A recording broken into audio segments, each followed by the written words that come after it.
우리 제목을 다 같이 한번 읽겠습니다. 소망은 사람을 품위 있게 합니다. 시작. 소망은 사람을 품위 있게 합니다. 자, 말씀으로 들어가겠습니다. 다 같이 읽겠습니다. 시작. 아버지께서 우리에게 얼마나 큰 사랑을 베푸셨는지를 생각해 보십시오. 하나님께서 우리를 자기의 자녀라 일컬어 주셨으니 우리는 하나님의 자녀입니다. 세상이 우리를 알지 못하는 까닭은 하나님을 알지 못하기 때문입니다. 우리의 지금 현재 아이덴티티가 뭐냐 하는 것을 아는 것이 대단히 중요하다. 모든 문제를 해결하는 키가 된다라고 말하고 있는 것입니다. 그러면 오늘 우리들에게 있어서 나에게 있어서 가장 중요한 나의 아이덴티티는 뭐예요? 하나님의 자녀인데 사랑받는 하나님의 자녀다. 아멘. 굉장히 중요합니다.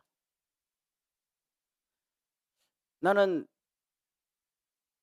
문제가 많다. 나는 건강이 안 좋다. 나는 대통령도 아니고 인기 스타도 아니다. 하는 것도 아이덴티티가 될 수 있어요.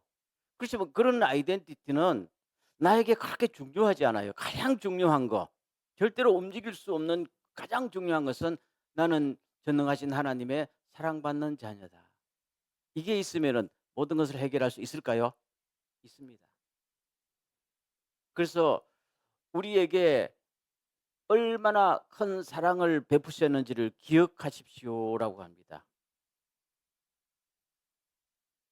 요한복음 1장 12절에 보면은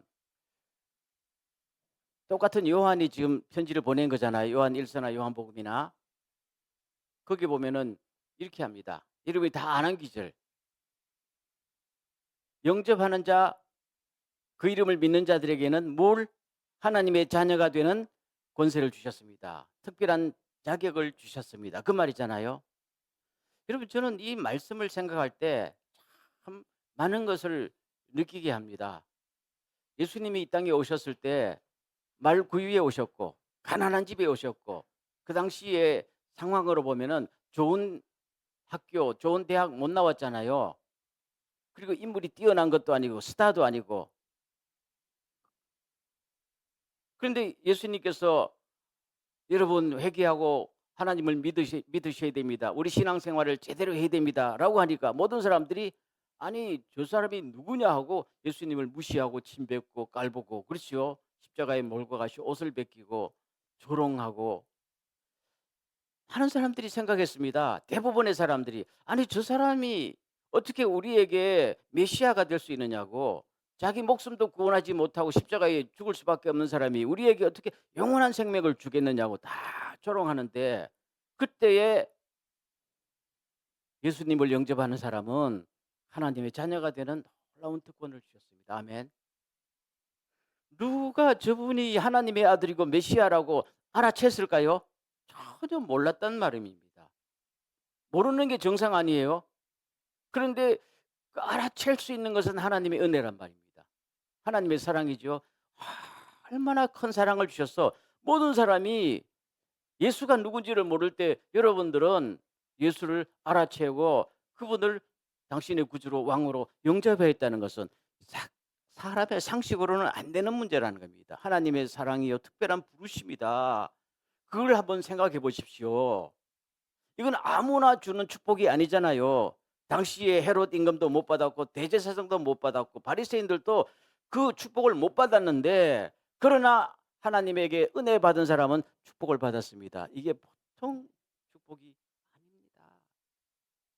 아닙니다라고 생각합니다.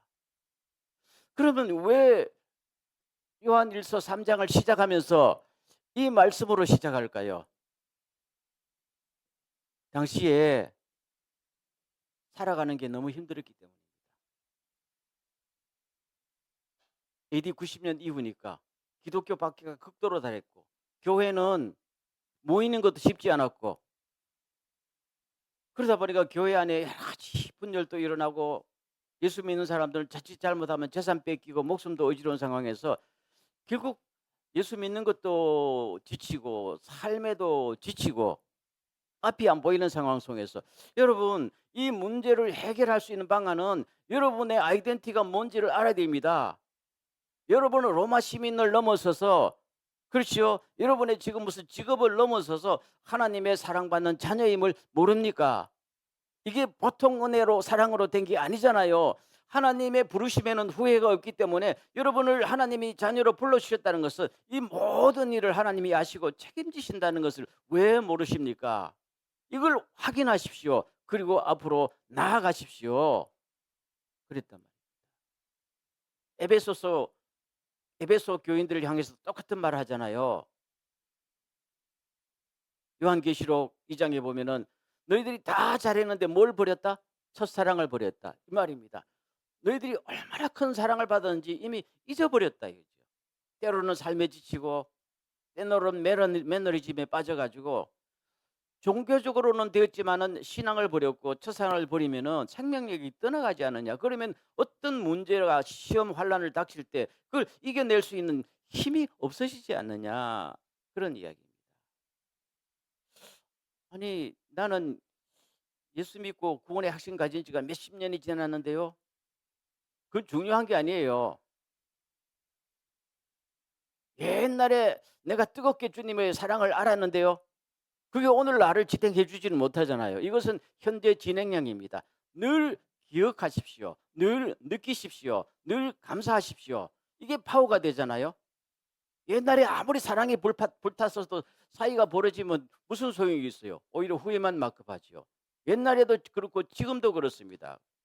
오늘 우리 크리스찬들이 범하기 쉬운 실수가 뭔지 알아요? 특별히 예수 오래 믿은 사람은 옛날에 나 다 해봤는데 아니 옛날에 무슨 안 해본 사람이 누가 있어요? 오늘 현재 신앙은 지식이 아니고 관계라 그랬죠. 오늘 또 주님이 나에게 베풀어 준 사랑을 늘 알고 있느냐, 느끼고 있느냐, 그리고 그것이 나의 삶의 파워가 되고 있느냐 이걸 확인하십시오. 그러면은 해결하지 못한 문제가 없습니다. 내 눈에는 오늘 저 문제 어떻게 해결할까? 억장이 무너지고 도저히 탈출구가 보이지 않아도 이것이 내 마음속에 딱 확인되면은 나머지 문제는 그냥 지나갑니다. 아멘. 놀라운 비결을 여기서 주셨습니다. 두 번째 넘어가겠습니다. 다 같이 시작. 사랑하는 여러분, 이제 우리는 하나님의 자녀입니다.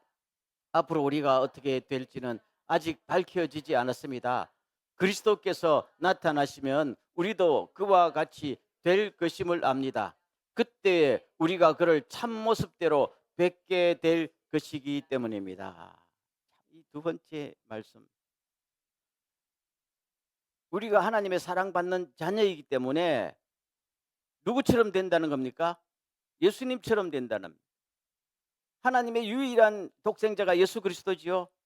우리는 주님께서 자기 아들로 자녀로 삼아 주셨잖아요. 그러면 누구처럼? 예수처럼 됩니다. 예수님께서 부활하시고 모든 영광을 받으신 것처럼 우리도 예수님처럼 부활하고 모든 영광을 받을 것입니다. 이것이 약속된 것이 아닙니까? 그렇게 말하고 있습니다. 저는 가끔 이렇게 생각합니다. 주여, 제가 나중에 받을 영광이 어떻게 될까요?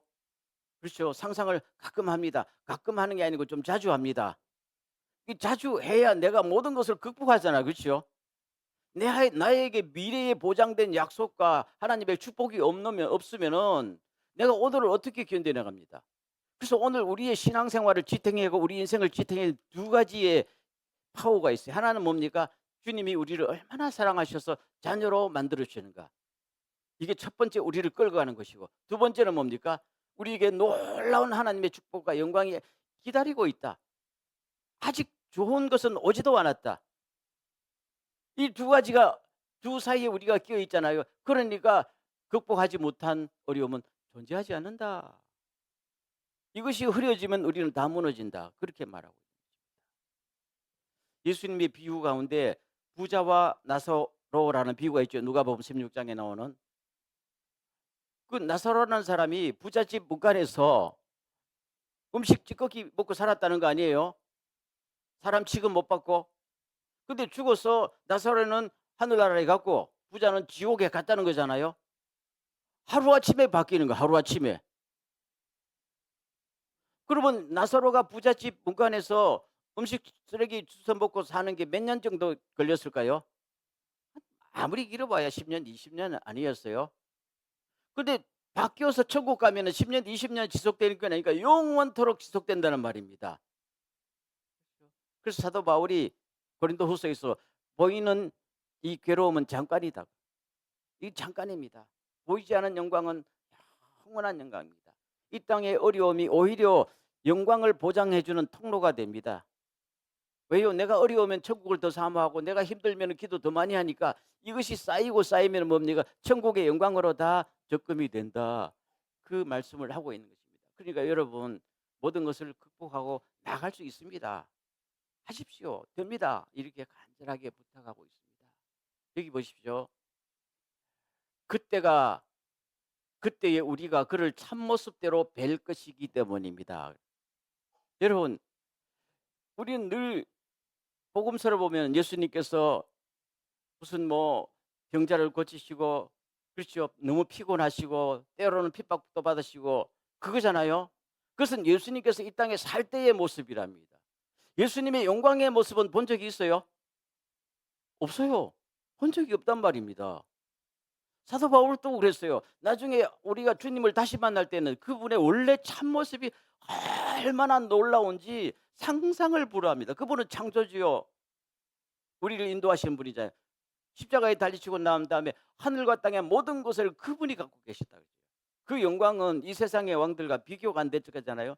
그리고 우리도 그분처럼 될 텐데 그분의 참모습을 우리가 상상을 해 보십시오. 그렇다면은 오늘 우리가 가슴이 벅차게 나아갈 수 있지 않습니까? 라고 말하고 있는 것입니다. 그렇죠? 이제 우리는 하나님의 자녀입니다. 우리가 어떻게 될지는 아직 밝혀지지 않았습니다. 그러잖아요. 여러분, 저를 보십시오. 지금 제가 별로 영광스러운 건 아니잖아요. 그렇죠? 영광스러운 모습이 아니잖아요. 그럼 제가 나중에 어떻게 될지는 여러분이 압니까? 저도 모릅니다. 부자가 자기 문간에 있던 나사로가 그렇게 찬란하게 천국에서 그렇지요. 그렇게 빛날 줄은 꿈에도 상상을 못했단 말입니다. 따라하겠습니다. 사람 우습게 보지 마라. 진짜입니다. 여러분 우리가 이 땅에 살아봐야 몇 년을 더 살겠어요. 그렇죠? 이거는 잠깐의 모습이란 말입니다. 우리가 예수님처럼 이 놀란 우리들의 그게 우리들의 원래 모습 지금은 아무도 모르고 아무도 인정한 나도 모른단 말입니다. 나도 내 나중의 모습을 알아요? 모릅니다. 그렇지만 하나님은 약속하셨고 하나님은 미리 보고 계시잖아요. 그거를 여러분 믿으시고 기다리십시오. 참 놀라운 말씀입니다. 그다음에 이제 후반부로 가겠습니다. 다 같이 시작.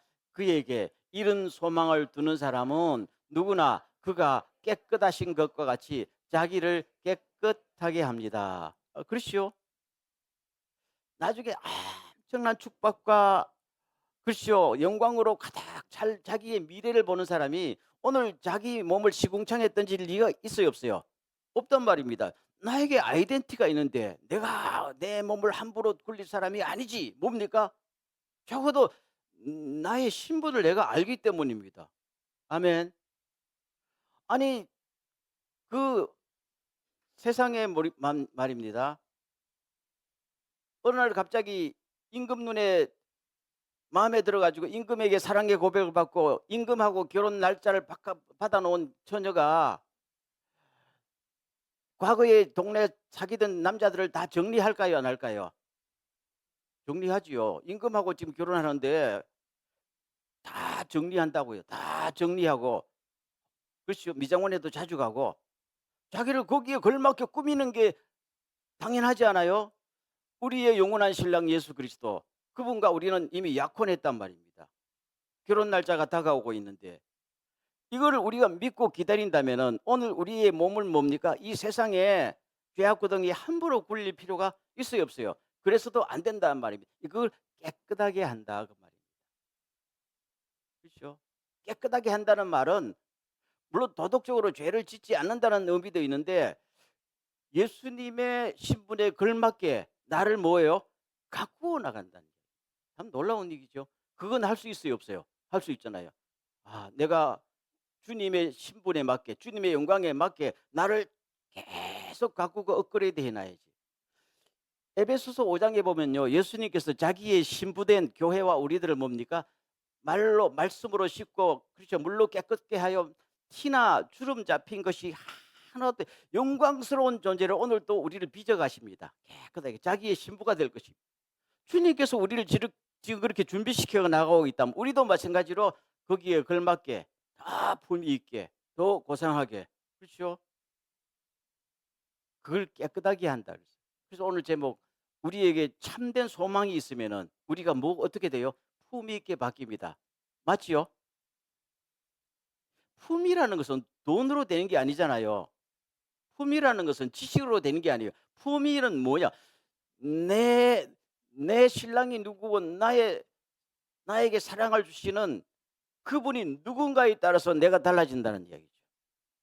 그렇죠? 굉장히 중요한 이야기. 우리가 예수님과 늘 더불어 사귀고 예수님과 교제하고 예수님과 더불어 시간을 보내면 우리의 언어가 누구처럼 바뀌어요? 예수님처럼 바뀌잖아요. 그런 고상한 언어로 우리의 마음도 예수님처럼 바뀌고 우리의 품위가 예수님처럼 올라가는 거예요. 내가 아무리 인류대학을 나누고 모든 권력을 갖고 있어도 맨날 생각하는 게 이생의 자랑, 경력의 이생의 자랑, 안목의 자랑 뭡니까? 육체적 본능에 시달리고 거기에 온통 목을 매면은, 아니 자기가 대통령에 있어도 뭡니까? 사고방식은 늘 시궁창에 가 있는 거예요. 이게 오늘 세상의 모습 아니에요? 그렇지만은 나사로와 같은 사람, 그렇죠? 부스러기를 먹고 있어도 늘 나는 주님의 자녀입니다. 이거 있으니까 고상하게 바뀐 거죠. 참 놀라운 이야기입니다. 마지막 말씀 다 같이 시작. 하나님에게서 난 사람은 누구나 죄를 짓지 않습니다. 하나님의 씨가 그 사람 속에 있기 때문입니다. 그는 죄를 지을 수 없습니다. 그가 하나님에게서 났기 때문입니다. 방금 미래의 소망을 둔 사람은 자기를 깨끗하게 관리합니다 라는 말씀을 받아서 오늘 이 말씀이 결론으로 나와 있습니다. 그래서 우리가 구원받은 사람, 하나님의 자녀가 된 사람은 죄를 짓지 않습니다라고 해요. 여기서 죄를 짓지 않습니다 이 말은 계속해서 죄를 짓지 않습니다 그 말입니다. 그러면은 우리가 죄를 지어야 안 지어? 짓지요. 죽을 때까지 죄에서 벗어날 수가 없단 말입니다. 우리가 육신을 갖고 있는 이상은 죄를 벗어날 수 없어요. 죄를 안 지으려면 육신을 벗어나야 된단 말이에요. 그렇죠? 그런데 요한 1서는 여러분, 하나님의 자녀가 된 사람은 죄를 지을 수가 없습니다. 왜냐하면 하나님의 씨가 그 사람 속에 있습니다. 하나님의 씨라는 건 영원한 생명이에요. 영원한 생명이 우리들에게 새로운 생명이 있기 때문에 우리는 죄를 지을 수가 없습니다. 그렇게 강하게 이야기하거든요. 그럼 도대체 이게 말뜻이 뭐냐는 겁니다. 제가 예전에 일본에 처음 왔을 때 심어던 교회가 아자부 쪽에 있었거든요. 그 아자부 쪽에 있다 보니까 아카사카 쪽에 있는 그 여러 가지 뭐 그 뭐라 그러시죠?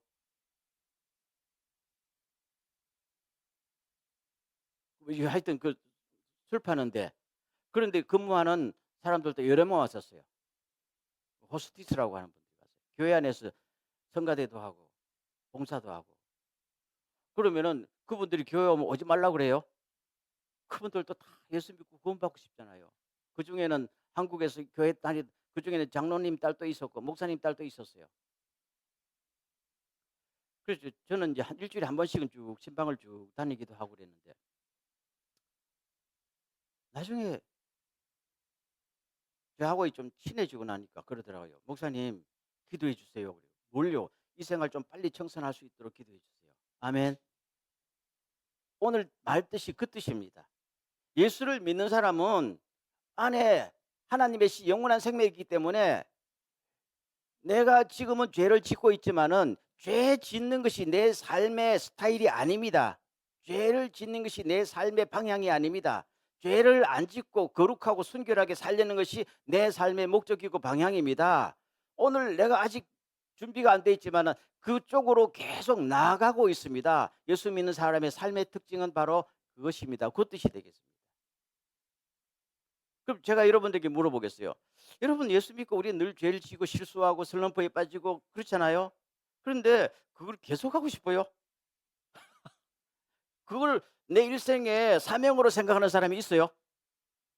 없잖아요.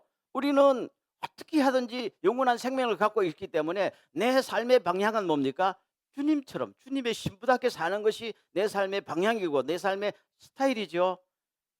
그래서 오늘 말씀이 예수 믿는 사람은 하나님의 씨가 우리 마음에 있기 때문에 항상 삶의 방향은 죄를 짓지 않는 쪽으로 향하고 있는 것입니다. 사도 바울도 로마서에 그랬잖아요. 내가 지금은 옛사람에게 굴복을 당하지만은 그러나 내 속에 있는 속사람은 늘 이걸 이기려고 노력하고 있습니다. 이것이 하나님이 나에게 주신 깨달음이요 축복입니다. 반드시 이길 것입니다. 그렇죠? 빨리 이기는 사람도 있고 늦게 이기는 사람도 있지만 나는 반드시 이길 것입니다. 주님이 나를 그렇게 새 생명을 주셨기 때문입니다. 라고 말하고 있는 것입니다. 여러분 이 땅에 뭐 드라마 같은 거나 이렇게 보면은 뭐 정치인들이나 뭐 이상한 사람들 보면요. 항상 먹고 생각하는 게 '어떻게 하면은 내가 권력을 잡을까? 어떻게 하면 자욕심을 채울까? 어떻게 하면 나의 욕망을 채울까?' 또 이 목적 하나로 살아가는 사람들이 얼마나 많아요. 그리고 이 사람들은 밥 먹고 잠자고 나면은 또 그다음 뭡니 목적이 뭡니까? '어떻게 하면 내 욕심을 채울까?' 이거잖아요. 그러면은 쉽게 말해서 밥 먹고 잠자는 것도 욕망을 채우는 거하고 일체가 되고 있는 거 아니에요? 우리는 그거 아니잖아요. 늘 실수해도 내가 예배 볼 때나 주님의 은혜가 있으면 주여 내가 오늘이라도 주님을 위해서 살다가 주님이 죽을 수 있도록 해 주시오. 이게 혼내란 말이에요. 그렇죠? 그러면은 내가 지금 밥 먹고 잠자는 것도 실수하고 있어도 항상 그쪽으로 되는 거예요. 그럼 모든 것이 하나님 앞에 생활 패턴 자체가 뭡니까? 미래지향적으로 품위 있게 점점 바뀝니다. 그래서 처음에는 말도 행동도 마음도 이상하던 사람이 예수 믿고 나서 예수를 제대로 믿으면은 1 년, 2 년, 3년 쭉 가면서 그분의 삶이 뭡니까? 점점 닮아갑니다. 이렇게 닮아가는 사람이 하늘의 영광을 차지하게 되고 주님처럼 된다. 그런 말씀을 하고 있는 것입니다. 그래서 오늘 이 말씀 참 중요한 말씀입니다. 말씀을 맺겠습니다. 오늘 저는 이렇게 쭉 사람들하고 우리 선교사들이나 목회자들이나 일반 성도나 쭉 들어보면은 아휴, 사는 게 만만치 않은 사람들이 얼마나 많은지 모릅니다. 그렇죠? 지난 주간에도 어떤 분이 삶에 지쳤어요. 그 삶에 안 지치는 사람이 누가 있겠어요? 그렇죠? 그런데 그런 사람들 위해서 여러분들은 하나님의 사랑받는 자녀임을 절대로 잊어버리시면 안 됩니다. 여러분의 미래에 예수님처럼 영광스럽게 될 것입니다. 상상이 안 되지만 그것은 하나님의 약속입니다. 따라서 주님 수준에 맞추십시오.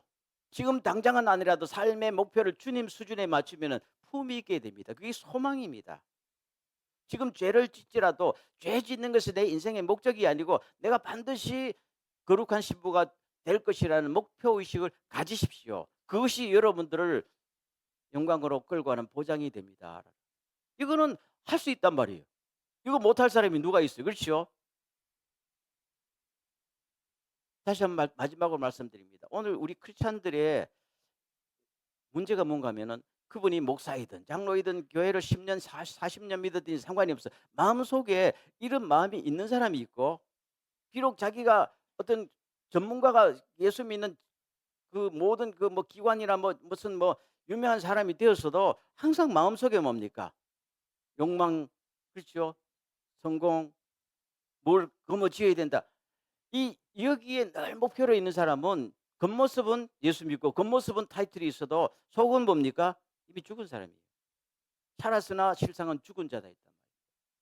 그러나 오늘 우리가 뭐가 남 보기에는 아무것도 없어도 지난번에 말한 것처럼 남 보기에는 가난하고 그렇죠. 능력이 없고 속이는 자 같고 아무것도 없는 것 같으냐. 마지막에는 우리는 모든 것을 가진 자입니다. 그렇죠. 이걸 제가 크리스찬 패러독스라고 그랬죠.